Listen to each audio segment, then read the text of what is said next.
이스라엘의 역사를 보면 모든 시대에 예언자들이 계속 출현하지는 않습니다. 예언자들이 출현하는 시기에는 공통점이 있습니다. 사실은 물론 예언자들이 모든 시대에 출현했을 수도 있겠습니다만 오늘날 우리에게 알려진, 우리가 알고 있는 예언자들의 출현은 그렇지 않죠. 백성 전체가 못 살고 백성 전체가 힘들고 가난할 때, 그때는요 예언자들이 출현하지 않아요. 경제적으로 부가 넘치고 국력이 왕성해질 때 예언자들이 출현합니다. 좀 역설적이죠. 전부가 힘들고 모두가 피폐할 때 예언자가 나타나서 하나님의 말씀대로 살자 외칠 것 같은데 그렇지 않아요. 모두가 힘들 때는 함께 힘을 모아서 하나님 앞에 기도합니다. 그런데 누군가 잘 살게 되고 누군가 평안하게 되고 누군가 부를 누리고 누군가 권력을 가지게 될 때, 그때 격차가 생기고 짓밟히는 사람이 생기고 슬퍼하는 사람이 생길 때, 그때 예언자들이 등장하는 것이죠. 우리 성경 말씀을 한번 속으로 기억해 머릿속으로 떠올려 보세요. 다윗과 솔로몬 시대가 이스라엘의 최대 부강시기다, 흔히 이렇게 이야기하죠. 그때 나단, 갓 같은 예언자들이 활동합니다. 그러나 솔로몬 이후에 왕조가 분열하죠. 왕조가 분열하고 혼란기에 접어듭니다. 국력이 쇠락합니다. 그 시기에는 예언자들이 나타나지 않아요. 그러다가 한 100년 정도 시간이 흘러서 북왕국 이스라엘이 다시 전성기를 누리게 됩니다. 그때가 아합의 시대예요. 제가 여러 번 말씀드렸죠. 아합은 우리가 성경에는 악한 왕으로 등장합니다만 세상적인 눈으로 볼 때에는 아합 왕, 그리고 아합의 아버지 오므리로부터 시작되는 오므리, 아합, 그 시절은요 세상적인 눈으로 볼 때 이스라엘이 다시 부국강병에 성공한 시절이었어요. 바로 그때 엘리야와 엘리사가 출현하죠. 그 후 다시 이스라엘이 쇠퇴했을 때는 예언자가 다시 나타나지 않아요. 한 150년 정도. 그러다가 북왕국 여로보암 2세 때 또다시 제2의 전성기를 맞게 됩니다. 남왕국은 우시야 왕이 다스리는데요. 이때 다윗 왕조 못지않게 영토를 크게 넓게 확장하고 나라가 부강하게 돼요. 바로 그때 다시 예언자가 출현합니다. 아모스, 호세아, 미가, 이사야, 이런 걸출한 예언자들이 쏟아져 나와요. 다 같이 못 살고 다 같이 힘들 때는요 용기를 북돋아줘야 돼요. 하나님 앞에 기도합시다. 우리 잘할 수 있습니다. 하나님의 말씀대로 하나님 우리를 살려주십니다. 서로를 격려해야죠. 그래서 비판을 주로 했던 예언자들의 목소리는 그렇게 크지 않아요. 그런데 사회적인, 경제적인 여유가 생겨나고 빈부의 격차가 커지면 그때 사람들이 감추고 있던 악한 본 모습이 드러나게 되죠. 정치적으로, 제도적으로 여러 가지 모습으로 사회의 오류가, 사회의 잘못들이 드러나게 됩니다. 바로 그때 예언자들이 나타나 세상에 잘못된 것을 비판하는 것이죠. 이스라엘은 원래 하나님의 말씀대로 살아가고자 하는 사람들이 세운 공동체예요. 평등한 공동체라고 제가 단어를 평등이라고 말씀드렸습니다만 이 평등은 오늘날에 이야기하고 있는 정치적인 단어와는 조금 다릅니다. 하나님께서 만들고 싶어하는 평등, 그것은 모두가 함께 행복한 세상, 모두가 기뻐하는 세상, 그 누구도 눈물 흘리지 않는 세상. 물론 눈물 흘릴 일이 있겠죠. 그러나 모든 사람이 나서서 위로하고 눈물 닦아주는 세상, 그런 세상이 바로 하나님이 원하시는 세상이죠. 그런데 신앙적으로 극복하려고 했던 절대왕정, 그런 체제가 다윗과 솔로몬의 시대에 오히려 이스라엘에 도입이 되죠. 그러면서 이스라엘은 그로 인하여 경제적인 부와 군사적인 힘을 얻기는 했지만 세상적인 복이었을 뿐 근본적으로는 신앙의 본질을 잃어버리게 됩니다. 그 역설이 이제 이스라엘 속에서 드러나는 겁니다. 우리가 아합 왕 때의 이야기를 지금 하는 중입니다. 지난 시간에 엘리야 이야기를 했고요. 오늘은 엘리사 이야기를 할 텐데, 엘리야와 엘리사가 활동했던 아합의 시대, 아합의 아버지 오므리의 이야기를 먼저 간략하게 하고 넘어가겠습니다. 아합 왕의 아버지인 오므리는요, 군인 출신입니다. 어떤 사람들은 이 오므리라고 하는 이름 자체가 이스라엘의 전통적인 이름이 아니어서 외국 출신의 용병이 아닐까 이렇게 추측하는 사람들도 있다고 합니다. 어지러운 북이스라엘의 정치 지형 속에서 군사 쿠데타를 일으켜서 스스로 왕이 된 사람입니다.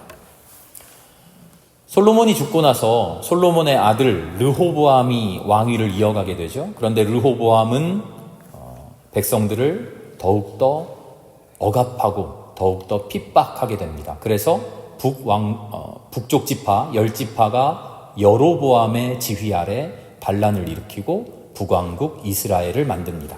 기억나시죠? 여로보암의 아들 나답 왕 때에 바아사라고 하는 사람이 쿠데타를 일으켜서요, 북왕국은 왕이 또 바뀌어요. 바아사의 아들 엘라 왕 때에 또 군사 쿠데타가 일어나요. 시므리라고 하는 장군이 쿠데타를 일으켜서 왕이 돼요. 시므리가 왕이 된 지 고작 7일 만에 시므리의 부하였던 오므리가 또다시 군사 쿠데타를 일으켜서 왕이 됩니다. 아합은 바로 이 오므리의 아들이죠. 북이스라엘은요, 솔로몬 이후 여로보암이 반란을 일으켜 왕이 된 이후 6명의 왕을 거치는 중에 무려 4번의 군사 쿠데타가 일어났던 것이죠. 이걸 다행이라고 할 수 있을지는 모르겠습니다만 다행히도 오므리는 나라를 부강하게 이끌었습니다. 일반적인 역사의 관점에서는 북이스라엘의 역사를 통틀어서 가장 부강했던 시절이라고 말하기도 합니다. 이후에 150년 정도 뒤에 여로보암 2세 때와 이 오므리 아합 시절을 최고의 전성기라고 말합니다. 그래서 이때의 이스라엘을 두고요, 다른 나라가 이스라엘을 뭐라고 불렀냐면요, 오므리의 집 이렇게 불렀어요. 이스라엘이라고 안 부르고요, 이스라엘 나라 자체를 오므리라고 하는 왕이 너무나도 대단하니까, 오므리의 아들도 참 훌륭하니까, 힘이 세니까 이스라엘을 두고 오므리의 집 이렇게 부릅니다. 오므리와 아합의 시대에 나라는 참 부강했다는 겁니다. 그러나 그 내면과 영성은 무너져 내리고 있었죠. 성서가 기록하고 있는 아합의 악함이 바로 그 내면의 악함이죠. 영성이 무너져 내린 바로 그것을 폭로하는 것이죠. 그 폭로에 앞장선 사람이 엘리야와 엘리사입니다. 지난 시간까지 엘리야의 이야기를 했고요. 오늘은 엘리야의 후계자인 엘리사 이야기입니다.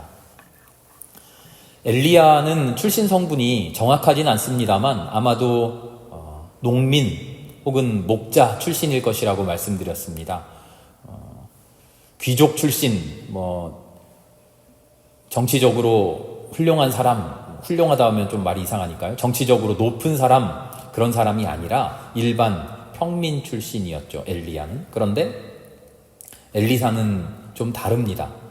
성경을 꼼꼼하게 읽어보면요, 엘리사는 아무래도 상층 지도급 출신이라고 짐작할 수 있습니다. 열왕기상 19장을 보면요, 엘리야가 엘리사를 찾아가서 자신의 제자로 부르는 장면이 나오는데요, 이때 엘리사가 뭐를 하고 있냐면 밭을 갈고 있는데 밭을 갈 때 12겨릿소를 몰고 밭을 간다고 적혀져 있어요. 12겨릿소는요 12마리가 이끄는 쟁기라는 거죠. 보통 밭을 갈 때 일반 백성들은 어떻게 갈까요? 한 마리, 많으면 2마리. 12마리가 이끄는 쟁기라는 것은요, 대단한 지주를 말하는 겁니다. 엘리사는 이렇게 대단한 지주였어요.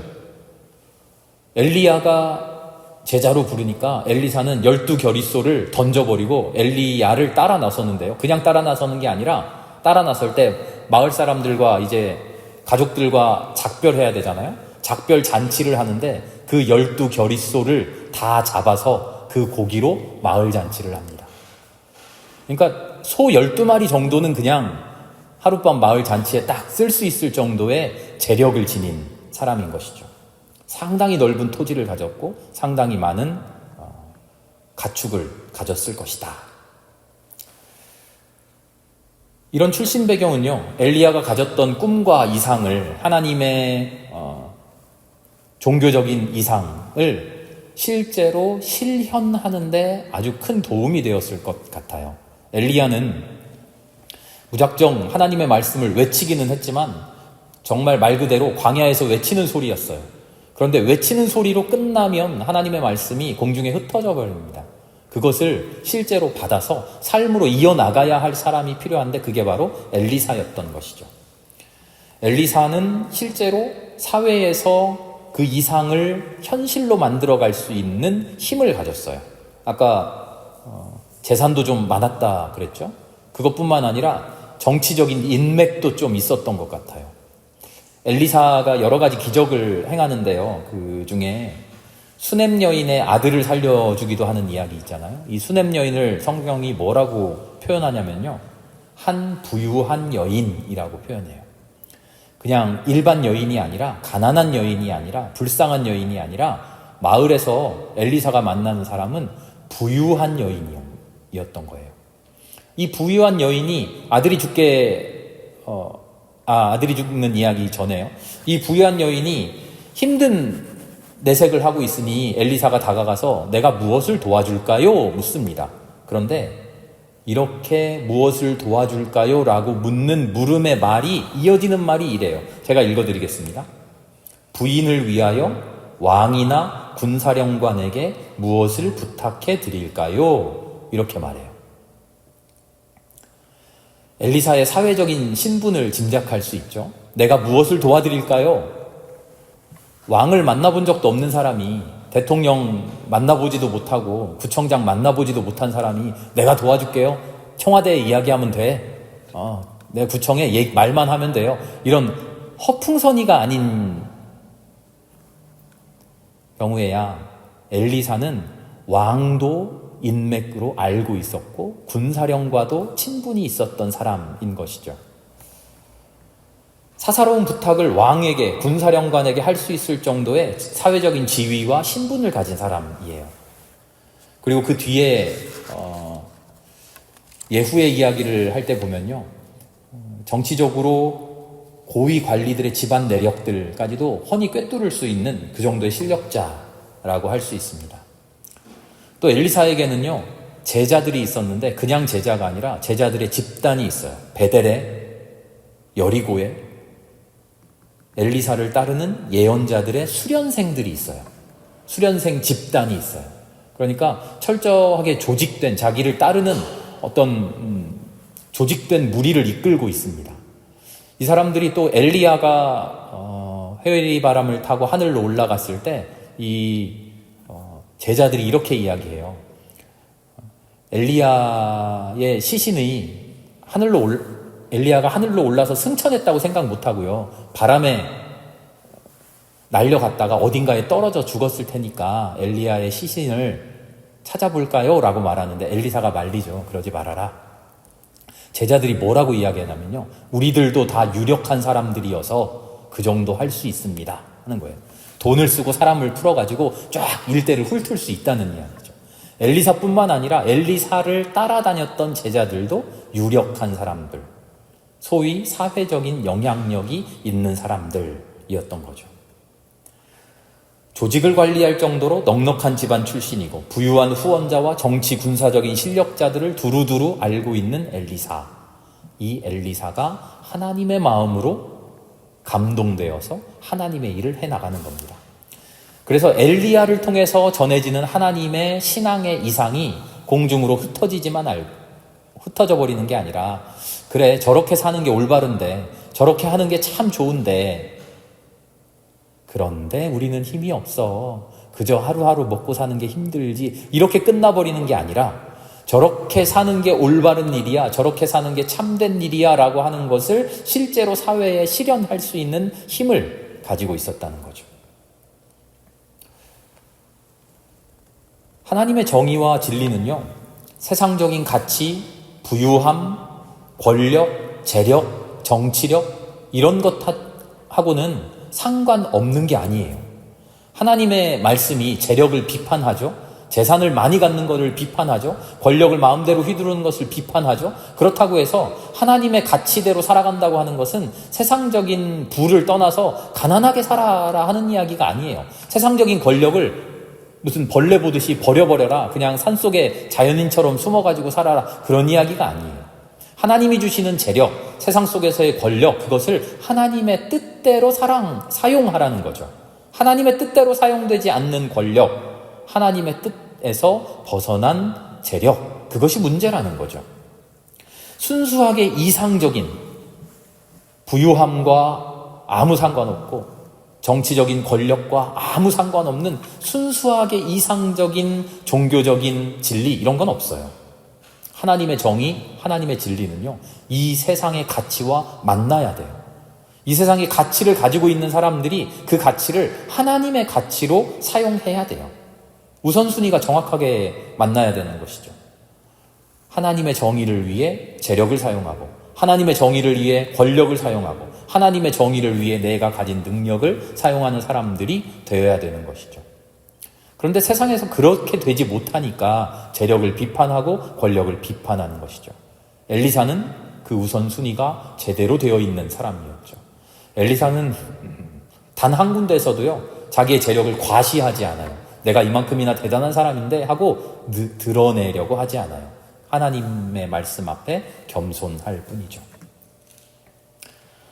하나님의 진리가 이 세상에 이루어지는 것을 우리가 하나님의 나라라고 말하잖아요. 하나님의 나라는요, 세상적인 행복과 부귀영화와 아무 상관없는 나라가 아니라 세상의 부귀영화, 세상의 행복을 하나님의 진리 아래 아울러야 되는 그런 나라인 것이죠. 그래서 우리도요, 세상에 나아가서 살 때 나는 그리스도인이니까 돈하고는 아무 상관없어, 돈에서 나는 멀리 떨어진 사람이야, 일부러 그럴 필요 없어요. 열심히 부를 쟁취해야죠. 그러나 그 쟁취의 과정에, 부를 쌓는 과정에 잘못이 있어서는 안 되고 거짓이 있어서는 안 되죠. 세상에서의 여러 가지 훌륭함 얻어야지요. 세상적인 권력, 권세, 명예 얻어야지요. 그러나 그 권세, 권력 자체가 목적이 되는 것이 아니라 하나님이 나를 높여주시고, 하나님이 나에게 능력 주시고, 하나님이 나에게 힘 주시는 것 가지고 하나님의 나라를 만들어 가기 위해 열심히 사는 것이죠. 제가 부자인 분들을 많이 알면 참 좋은데요, 부자인 분들을 그렇게 많이 알지 못해요. 한두 명 알고 있는데요, 이분들이 참 훌륭한 것이, 어떤 집사님이 저에게 이런 이야기를 하셨어요. 물론 장사를 하시는 분이니까 돈을 많이 버는 게 의도인데, 그분의 말씀이 이래요. 의도치 않게 너무나 장사가 잘 돼서 돈이 막 벌린다는 거예요. 그럴 때 마음에 큰 위기가 닥쳤대요. 신기하게 돈이 잘 벌리고, 신기하게 장사가 잘 되고, 신기하게 사업이 잘 될 때마다 교회에 안 갈 이유가 생기고요, 교회에 안 나갈 구실이 생기고, 하나님에게서 멀어지고 하나님과 상관없이 살 수 있을 것만 같은 마음이 들더래요. 그런데 어느 날 어떤 계기가 있었는지 모르겠는데 마음을 고쳐먹고, 하나님이 나에게 이 부유함을 주시는 것은, 하나님이 지금 나에게 이 재력을, 재산을 몰아주시는 것은, 나에게 주신 하나님의 마음 가지고 이 재산을, 이 부유함을 아름답게 쓰라고 하는 말씀이구나 하는 것을 깨닫고 나니까 이전보다도 더 장사가 잘 되고 사업이 정말 넘쳐나더래요. 그분은 저한테 이런 말씀을 하셨어요. 제가 돈 버는 거는 이유가 있습니다. 이제 목적이 분명해졌어요. 저희 집이 잘 살고 우리 회사가 잘 돼서 막 무슨 삼성처럼 큰 재벌 만들고 그런 게 아니고요, 제 회사가 잘 돼서 우리 교회를 통해서, 저의 헌신과 봉사를 통해서 하나님의 교회를 봉사하고 하나님의 사람들에게 기여할 수 있는 게 제가 사업하는 목적입니다. 이렇게 말씀하시더라고요. 정말 이름 없이 조용히 수많은 곳에 기부하고 계시고요, 수많은 후원하고 계시고, 정말 어떻게 이렇게 할 수 있을까 싶을 정도의 헌신 봉사를 하고 계시죠. 하나님의 정의, 하나님의 진리, 하나님의 나라, 세상의 가치와 상관없는 게 아니고요. 세상의 가치를 하나님의 나라 아래 두는 것, 세상의 가치를 하나님의 정신으로 아름답게 사용하는 것, 그것이 참으로 복된 일인 것이죠. 그래서 우리는 엘리사에게서 철저히 배워야 돼요. 엘리사는 자신의 출신 배경, 재력, 정치력 이런 거 뽐내지 않아요. 성경을 꼼꼼히 읽어볼 때 하나의 힌트를 가지고서 엘리사가 재력도 있었구나. 엘리사가 정치력도 있었구나. 이 사람 고위 관료들도 왕도 아는 사람이었네 라고 발견할 뿐이죠. 엘리사는 다만 자기가 가지고 있는 것을 가지고 묵묵히 자기 능력을 하나님 나라를 위해서 사용할 뿐이에요. 이게 중요한 일이죠. 엘리사가 무슨 일을 합니까? 많은 일들이 있어요. 열왕기에 나오는 죽은 아들을 되살려내기도 하고요. 과부의 기름병에서 기름이 끊임없이 솟아나오기도 하고요. 군대 사령관 나아만의 피부병을 고치는 것도 엘리사잖아요. 요단강에 들어갔다 나와라 하는 이야기 기억나시죠? 전쟁으로 쳐들어왔던 시리아 군대를 하나님의 능력으로 내쫓아 버리는 것도 엘리사입니다. 그런데 가장 중요한 엘리사의 업적이 뭡니까? 오늘 함께 읽은 장면이에요. 엘리사가 등장하지 않는데요. 엘리사가 자신의 예언자, 제자를 통해서 예후라고 하는 사람을 이스라엘의 왕으로 세우는 일이에요. 하나님께서 엘리사를 통해서 군대 사령관이었던 예후를 기름 부어서 새로운 왕으로 삼습니다. 이 예후가 군대를 이끌고 아합의 아들 요람 왕을 몰아내고 아합의 아내였던 이세벨을 몰아내고 죽이고 이스라엘의 왕이 되죠. 아합의 자손들, 친척들, 바알의 숭배자들을 완전히 숙청합니다. 엘리사를 통해서 이런 일이 이루어질 수 있었던 것은 엘리사가 자신이 가지고 있었던 하나님이 나에게 주셨던 재력, 권력, 여러 가지 능력들을 하나님의 나라를 위해 온전히 아름답게 헌신했기 때문이죠. 그런데 예후에게서는 그 반대되는 모습을 우리가 발견하게 됩니다. 성경 말씀을 길게 읽으면 참 좋겠는데요. 저녁 우리 예배드리는 시간은 성경 말씀을 길게 읽을 수 없어서 앞뒤의 이야기를 한번 쭉 읽어보시기 바랍니다. 엘리사를 통해서 왕이 된 예후는 하나님의 영에 충만해져서요. 하나님의 말씀대로 살지 않는 사람들, 바알을 숭배하는 사람들, 그들을 숙청하고 개혁합니다. 종교 개혁이죠. 그런데 이 개혁이 조금 도를 넘어섭니다. 바알 숭배자들을 모두 다 없애기 위해서 계략을 써요. 이렇습니다. 이런 계략을 써요.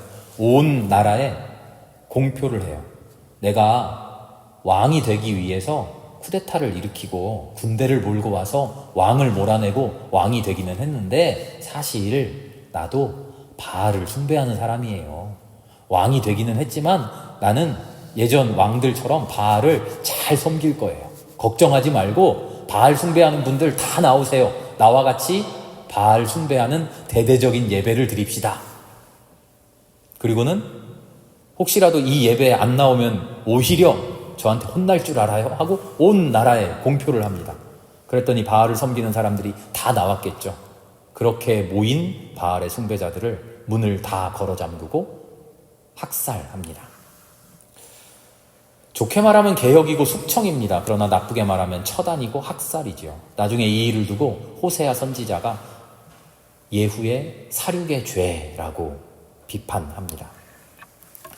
예후는 하나님의 일을 한다고, 하나님의 일을 하겠다고 나섰는데 자기가 가진 권력에, 자기에게 주어진 권력에 오히려 도취됩니다.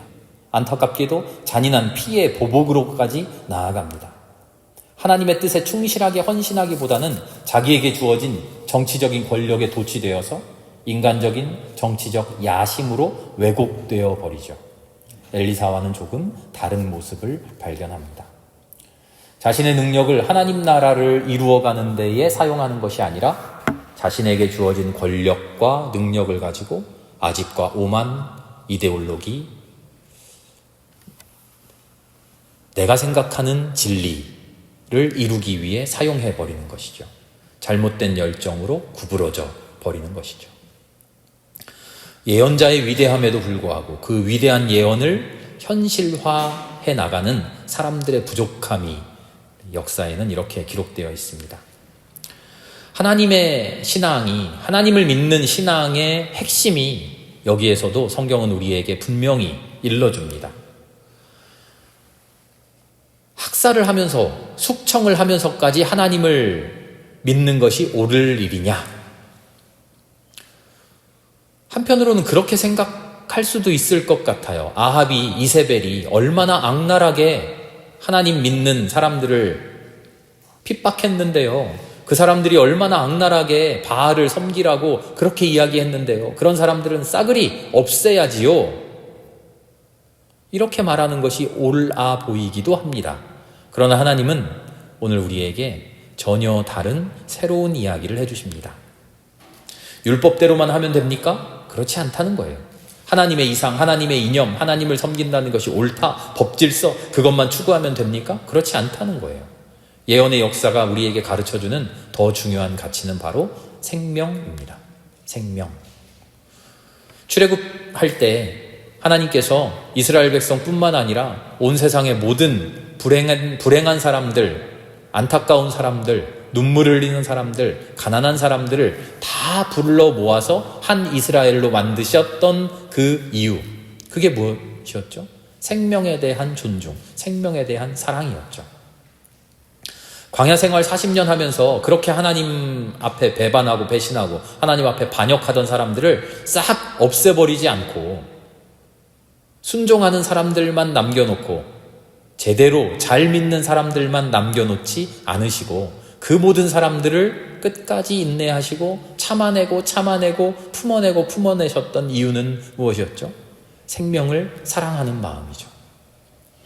아합이, 이세벨이 그렇게 하나님을 배반하고 바알 숭배로 잘못되어 나갔지만 그런 사람들마저도 하나님은 품어내기를 원하고 계셨던 것이죠.